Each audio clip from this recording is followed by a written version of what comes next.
Assalamualaikum and very good morning to sir and fellow friends. So today we from group 7 will presenting to you about the treasury instrument in the market. So my group, which is group 7, choose 5 treasury instrument in the market. So the first one is Islamic bond, sukuk. Second one is medium term notes, MTNs. The third one is Islamic accepted bills. Fourth one Khazanah bonds, and the last one is BNM Wadiah. Before we proceed this presentation, let me introduce myself. My name is Juziana Putri binti Jamat, matric card 289916, and today I will presenting to you about the sukuk, which is Islamic bond. Okay, let's start with the background of sukuk. Okay, background of sukuk is a unique financial instrument that deeply rooted in Sharia principle, featuring the asset back and structure. In this slide, I will presenting to you about the purpose of sukuk, creation of sukuk, and parties in sukuk. So let's start with the purpose of sukuk. Sukuk serve a dual purpose, aligning with a Sharia principle and fulfilling economic ethical objective. They fund a diverse project like infrastructure, real estate, and corporate ventures like promoting ethical investment practice. And the second one is creation of sukuk. The creation of sukuk is involve meticulous decision making, asset identification, Sharia compliance, legal documentation, and marketing. Ultimately, sukuk may be listed on the stock exchange of liquidity. And for the parties in sukuk, various key parties play a crucial roles in the sukuk issuance, like issuer, investor, arranger, Sharia advisor, legal advisor, rating agency, regulatory authorities, custodian, auditor, and the market intermediaries. In this slide, I will talk about right and responsibility and risk and reward. So let's start with the right and responsibility. Each party in sukuk has a distinct right and responsibility. Issuer raise capital and share profit. Investor enjoy ownership of profit sharing, while arranger and advisor and legal aspect ensure the compliance and transparency. And for the risk and reward, like any financial instrument, sukuk come with a risk, and issuer face market operational risk, investor deal with a market credit risk, and other parties have their unique challenge. However, the reward for successful sukuk issuance are numerous, offering benefit to each and involved party.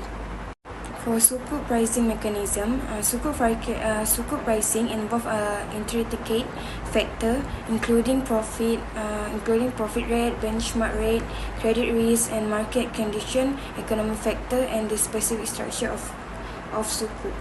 For the trading in the market, sukuk is actively trade on the secondary market, either through stock exchange, over the counter market, or electronic platform.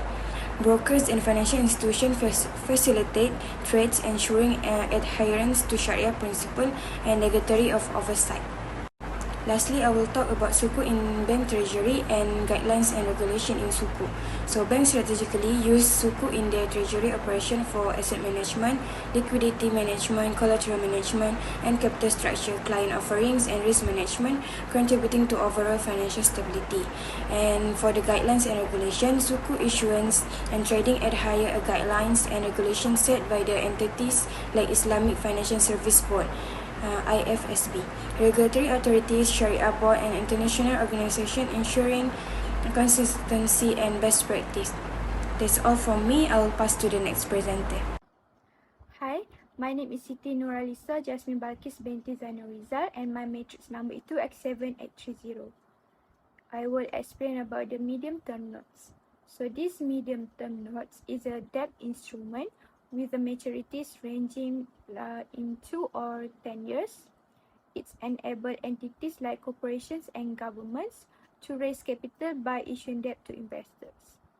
So the purpose of MTS is to borrow money for a few years, while the Islamic MTS is offer Sharia compliant option by raising capital without paying interest. So the creation of MTNs, it is issued by corporations or government with fixed maturities and interest rates determined by market standards. So there are several parties that involved in MTNs. There are issuers, which is corporations.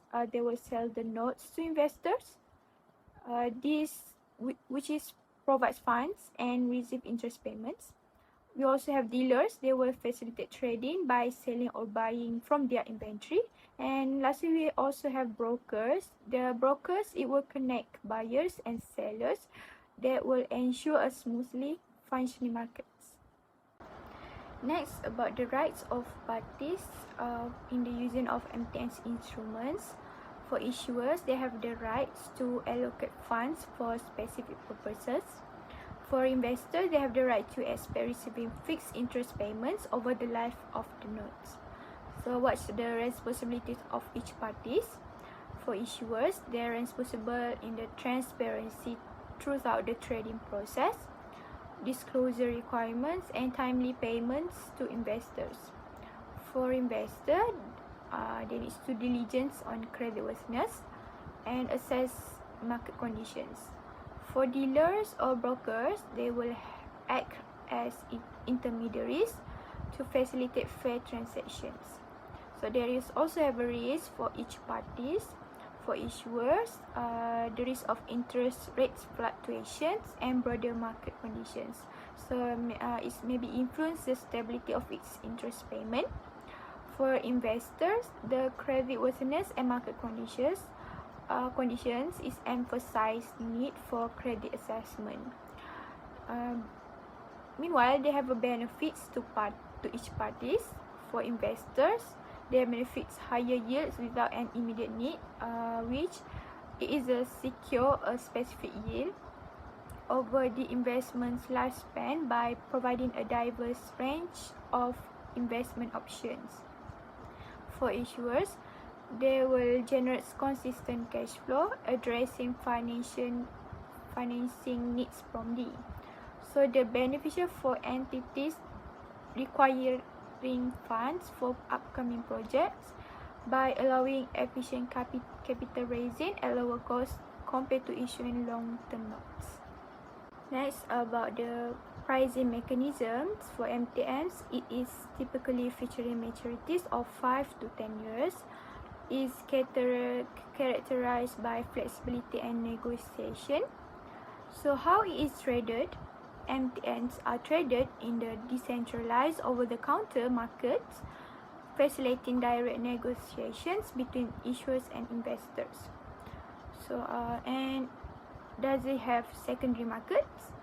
So medium-term notes have a secondary market where these debt instruments can be bought and sold over their initial issuance. So how to assess? To assess the medium-term notes is typically facilitated through financial institutions, brokers or dealers by participating in the over-the-counter markets. So next, the last three questions. How does the MTN's instruments used in a bank treasury operation? So the MTNs will manage the bank's balance sheet and align their investments with anticipated cash flows and liability obligations. So this contributes the overall diversification and risk management strategy of a bank's treasury operation.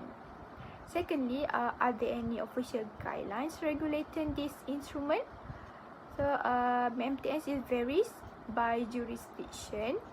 MTN's transactions, it needs to adhere to relevant securities laws that are applicable in the jurisdiction where the transactions take place. And lastly, who are the regulating agencies? So MTNs, it's carried out by financial regulatory bodies and securities commissions at the national level. So that's all from me. Thank you. Assalamualaikum and good day, sir. So my name is Siti Nasha Zinurdin with metric number 2788309. So I will be explaining to you about the accepted Islamic bills (ABI). So accepted Islamic bills (ABI) is the money market driven product that can be used to fund import, export, domestic sales and purchases. So ABI is available to fund the acquisitions of marketable products such as semi-finished, completed and raw materials. Raw materials, semi-finished items and completed goods can all be financed under the provisions of ABI sales, which is a financing instrument. The debt is acquired by the bank and securitized into accepted bills. The ABI was created using the Sharia concept of cost plus and debt trading, or also we known as buy-in and murabaha.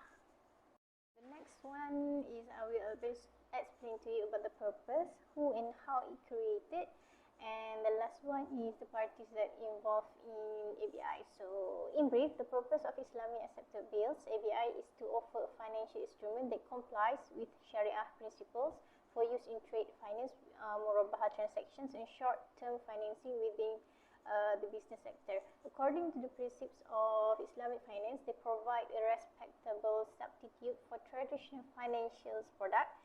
ABI is a short-term financing facility that enables the extensions of credit to businesses, improving their cash flow and supporting their growth.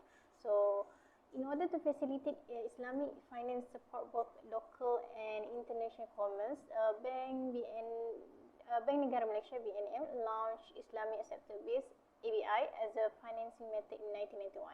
The Sharia principles of cost plus and debt trading, or buy-in and murabaha, were used to develop the ABI. Furthermore, the parties such as the seller or exporter or the buyer or importer must agree to create an ABI.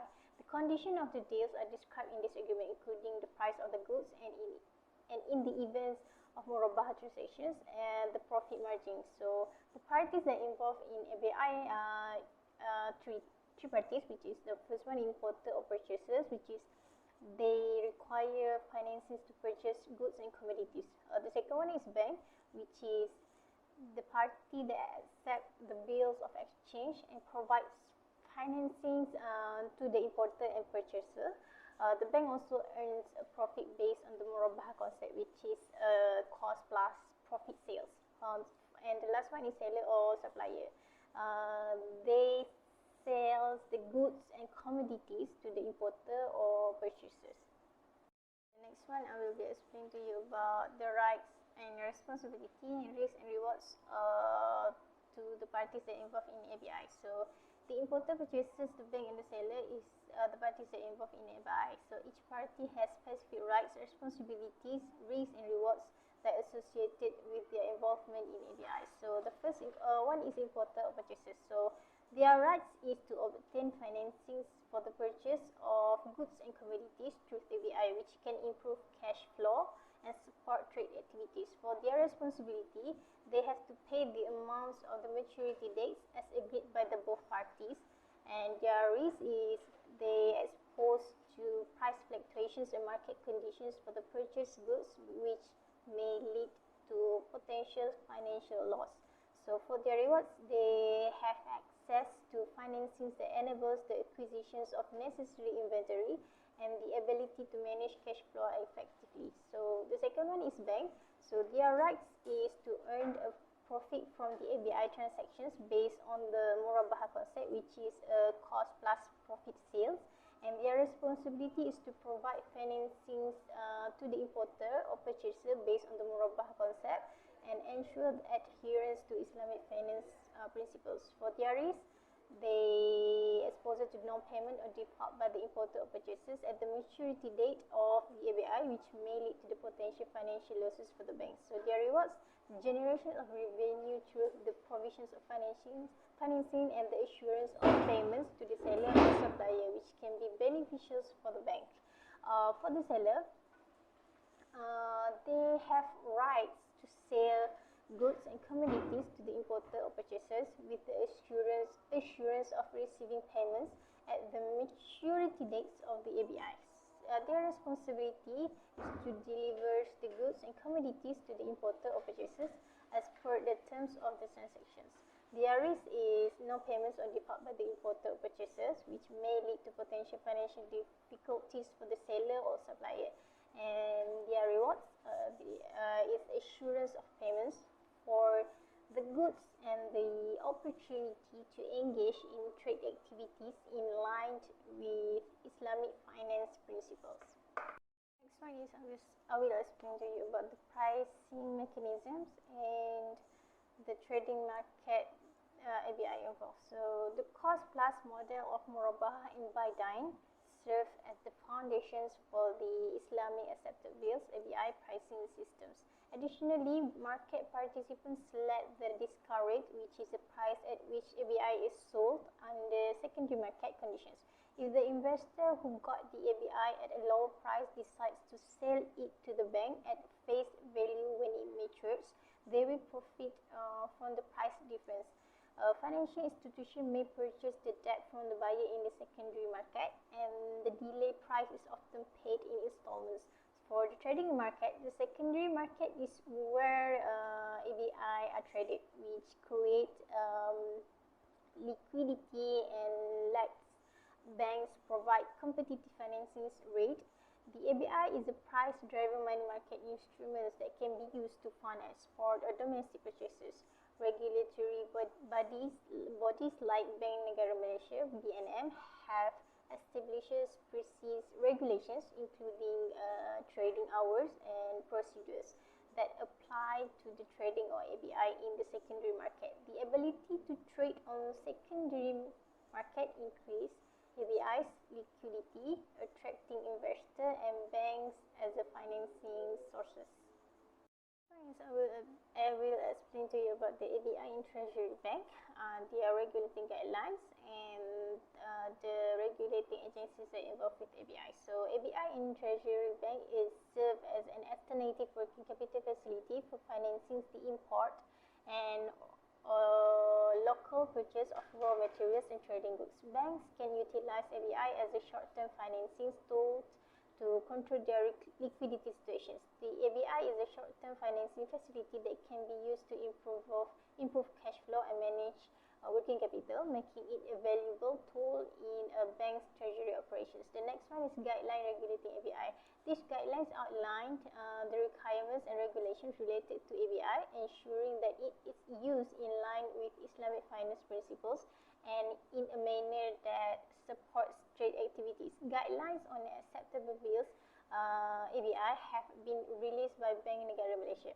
The information of ABI general guidelines, ABI specifications, and ABI trading in the secondary market are all covered under the guidelines that be released by BNM. So regulating agencies that involved with ABI had three, which is the first one is Bank Negara Malaysia. They establishes the rules and regulations for ABI and make sure they comply with Malaysian financial standards and Islamic finance principles.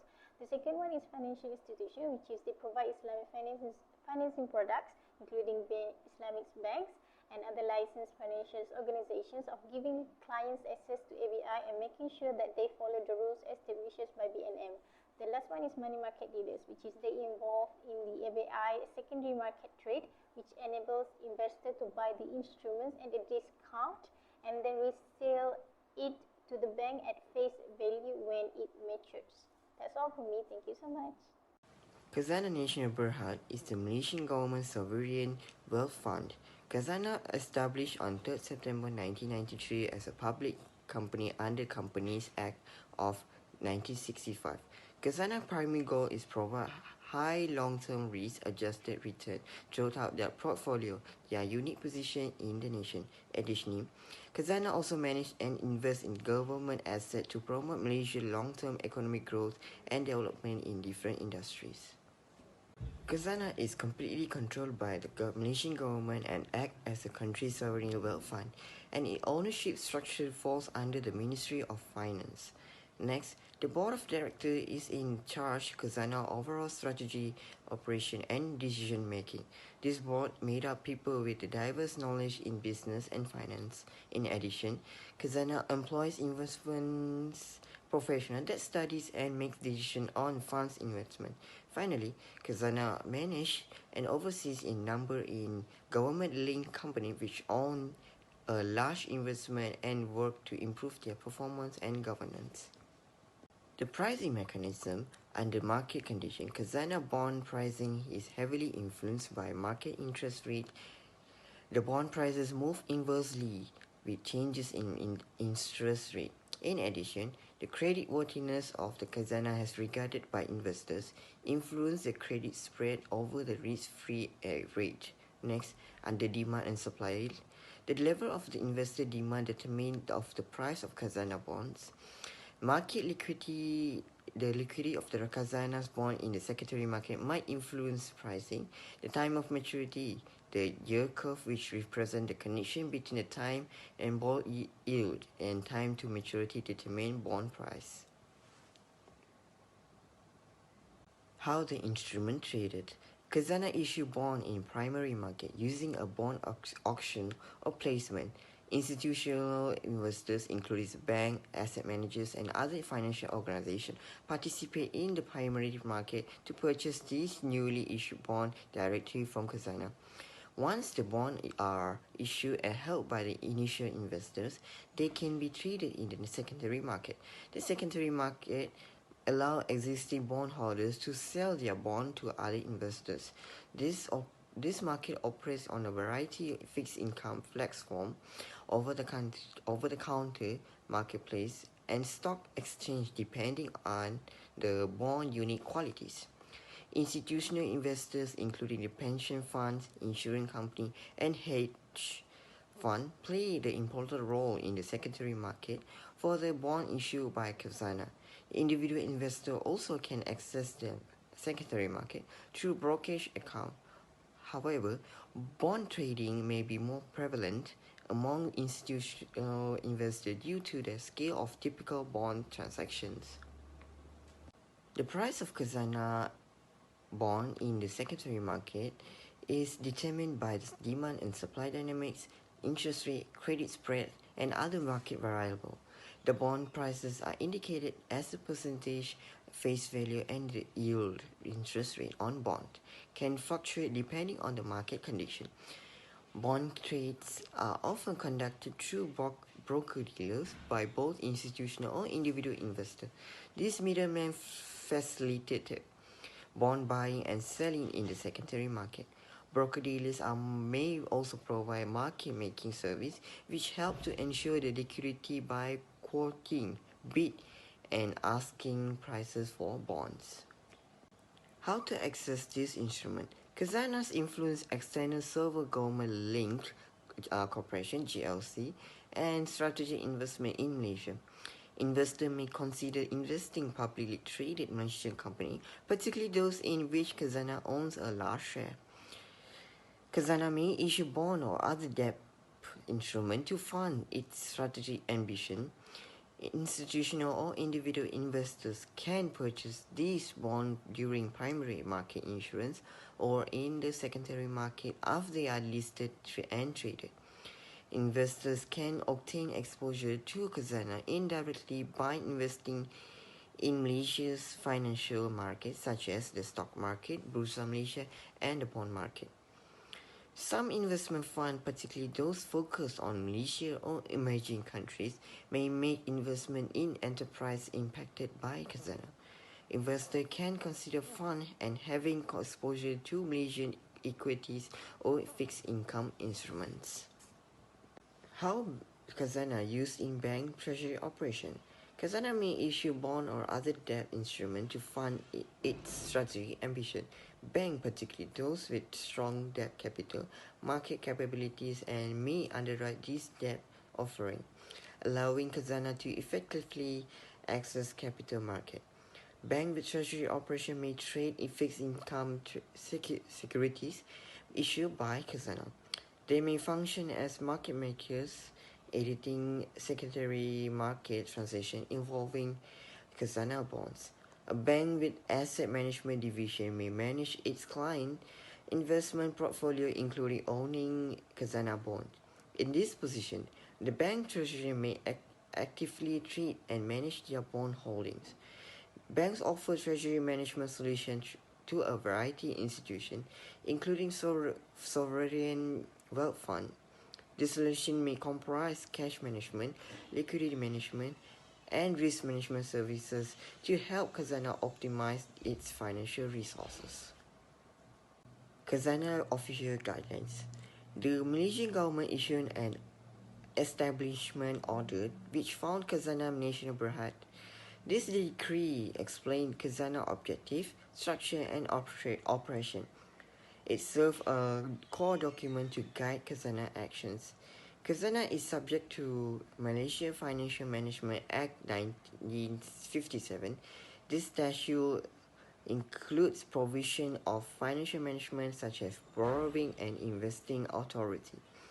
Khazanah follows the Malaysian government economic policies and direction. As a sovereign health fund, its strategic initiatives are in line with national economic growth goals. Khazanah is supposed to follow the laws and regulations that governs the Malaysian financial institution and government-linked organizations. This involves meeting governance norms and financial reporting obligations. The regulating agency. The Security Commission of Malaysia controls Malaysian financial market, while the Khazanah is not a publicly listed firm. Certain aspects of its activity, particularly those involving capital market instruments, may fall within the jurisdiction of the Security Commission. Bank Negara Malaysia or Malaysia Central Bank regulates and supervises the country financial institution. While Khazanah is not a financial institution, its activity may connected with broader financial landscape, and some regulatory aspect may require collaboration with BNM. Malaysia Ministry of Finance is in charge of owning and overseeing Khazanah, and the Ministry of Finance is anticipated to establish and oversee policy and guidelines governing Khazanah functioning. While not a governmental organization, Malaysia Code on Corporate Governance established principles and best practice of corporate governance in Malaysia. Khazanah is expected to follow these standards to maintain strong governance practice. Assalamualaikum warahmatullahi wabarakatuh. My name is BWBB3073 and my matrix number is 295083. Today, I would like to present notes and bills that can be traded in secondary market, which is the Bank Negara Monetary Notes, Wadiah, Placement and Tender, or the short form is BNMNW. So today we delve into the intricacies of financial instrument that plays a pivotal role in the monetary landscape of our country. Bank Negara Monetary Notes, Wadiah, our comprehensive analysis now will cover its purpose, creation, involved parties, rights and responsibility, risk, rewards, pricing mechanism, trading methods, secondary market assistance, accessibility, integration into bank treasury operation, official guidelines, and the regulatory agency governing these financial instruments. Now we go to the purpose of Bank Negara Malaysian Notes, Wadiah. So the purpose of BNM and Wadiah serve as a tool for liquidity management, fund placement, and tender operation within the banking and financial system. Its creation by the Central Bank, Bank Negara Malaysia is a strategic move to regulate money supply, manage the interest rate, and ensure the stability in the financial market. Next, the creation of Bank Negara Notes, Wadiah. Created by Bank Negara Malaysia, BNM and Wadiah undergoes a meticulous process involving the formulation of guidelines. This process is instrumental in leveraging the instrument to achieve the central bank's monetary policy objective and contribute to the stability of the financial system. Now we dive into the parties involved and the right of each party of BNM and Wadiah. There's a two-party involved, which is the depositor and the central bank. Mainly, both of them is very prominent to the next of our subtopics. First, the primary parties involved are the Bank Negara Malaysia and the commercial bank, as I say. The depositor or the commercial banks have the right to place the funds securely with the central bank and receive the share profits. Next, the second party is the central bank that has the right to manage the liquidity, influence interest rate, and regulate the monetary policy. Now we dive deep into the responsibility and obligation of the both parties. The responsibility that must be borne by the depositor is adherence to the guidelines, regulatory compliance, transparency and reporting, and ethical conduct. Meanwhile, the responsibility of the central bank is to obligate to ensure the transparency provide a fair environment, and implement effective monetary policy. Now we go to the risk and the reward of involving in the BNMN Wadiah notes. Both parties that have been mentioned before have their own risks and rewards. So the risk for the depositor is the face market risk, interest rate risk, and potential loss of principal. Meanwhile, the central bank that have the risk of default risk, interest rate risk, and challenges in maintaining market stability. Next, the reward and benefit for each party. For the depositors, they can earn a share of profits generated from the placement and tender operation. Meanwhile, the central bank gains the ability to regulate money supply, influence interest rate, and maintain financial stability. Now let's move to the pricing mechanism of BNMM Wadiah notes. So BNM and Wadiah pricing mechanism is very dynamic, that influenced by market conditions, interest rate, and the central bank's monetary policy. It may involve in a combination of fixed and variable rates that adapt to the changing of financial landscape. So the details have been said in the slides. So first, details about the market condition. As we know, the market condition is very sensitive that can affect BNM Wadiah directly, including overall economic stability, inflation rates, and the demand for the liquidity. Second, about the interest rate. The rates are set based on the central bank monetary stance. So in the declining of interest rate scenario, the pricing may be adjusted to maintain the competitiveness and stimulate the participation. Next, at the central bank's monetary policy. Monetary policy tools open the market operation and reserve requirement is both of the main powerful monetary policy that can affect the BNMN Wadiah notes. And the fourth one is the combination of fixed and variable rates. Fixed rate provide stability and predictability for depositor. Meanwhile, for the variable rates that allow for adjustment based on the changes in the interest rate and market dynamics. And the last but not least, of competitive forces. The central banks aims to strike the balance between the offering attractive returns to the depositor and achieving the monetary policy objective. Now, the instrument trading of Bank Negara Malaysia Wadiah. So first is the placement and tender operation. Initiate a placement and tender operation periodically as part of its monetary policy and liquidity management strategy. And next is the bidding process. Submission of the bids. Participating banks and submit their bids through the competitive process, indicating the desired amount of funds to be placed and the interest rate they are willing to accept. Third is the central bank role. Allocation and funds and transparency are the main role of central banks. And the last but not least is maturity and tenure, which is defined periods of them. The BNM Wadiah have a defined periods specifying the duration which bank commit the funds. Now we go to the secondary market of BNMN Wadiah. First is the interbank market dynamics. Also divide of the two categories. First is informal secondary market and second is peer-to-peer transaction. Informal secondary market acts as informal secondary market of providing a platform for commercial banks to trade this instrument among themselves, more like internal trading. Second is peer-to-peer transaction bank may engage in a peer-to-peer transaction by buying and selling BNMN Wadiah based on their liquidity needs, portfolio strategy, and the market conditions.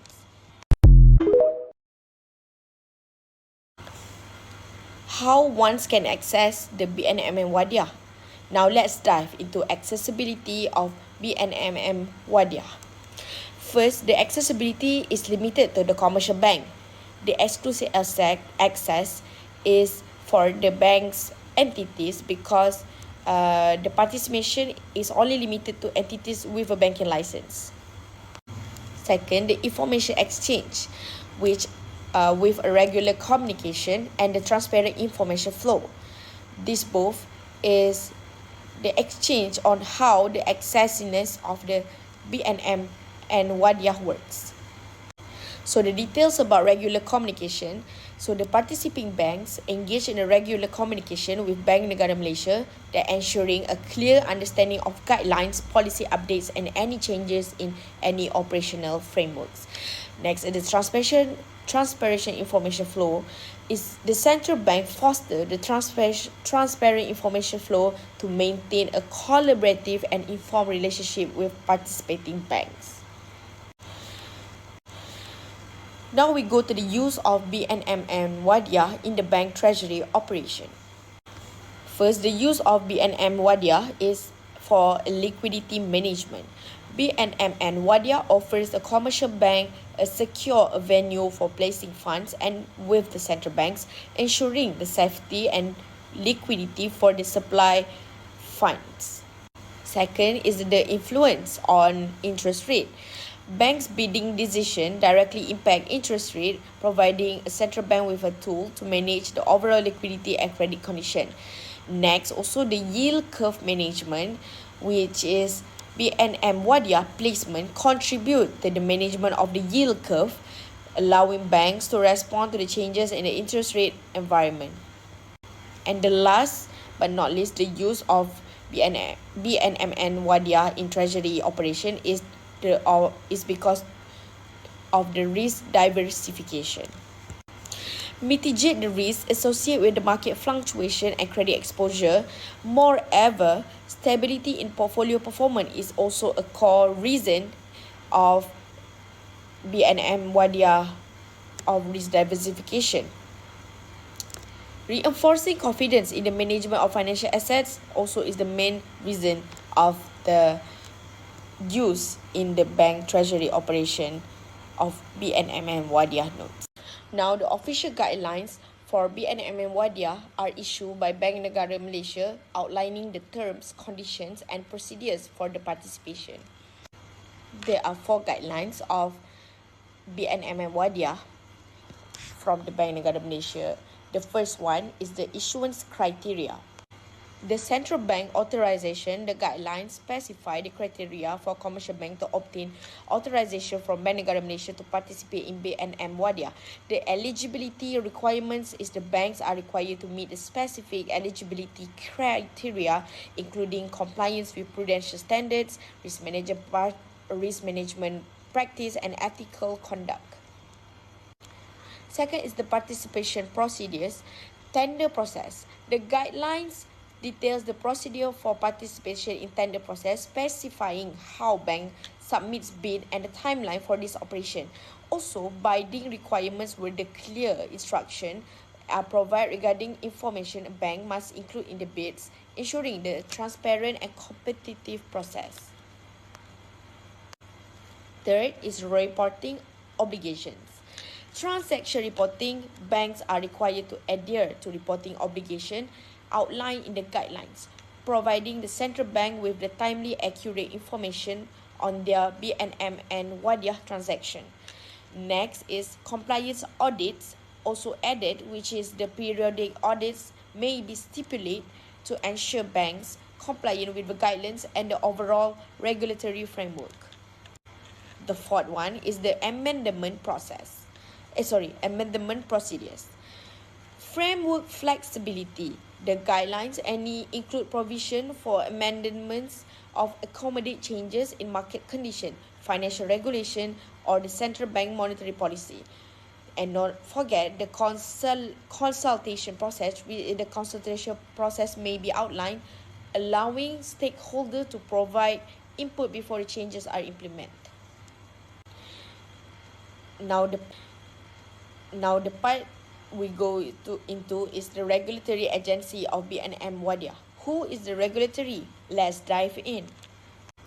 The regulatory agency overseeing BNM and Wadiah is Bank Negara Malaysia, which operates as the central bank and regulator of financial institutions within the country.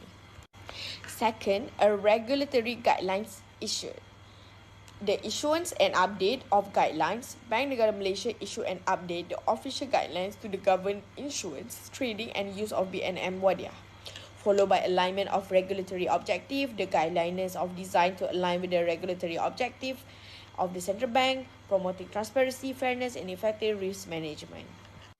Third is the risk mitigation measure was also added. Ensuring a financial stability is a very vital role of Bank Negara Malaysia to implement a measure to mitigate the risk associated with BNMN Wadiah, safeguarding the stability of the financial system.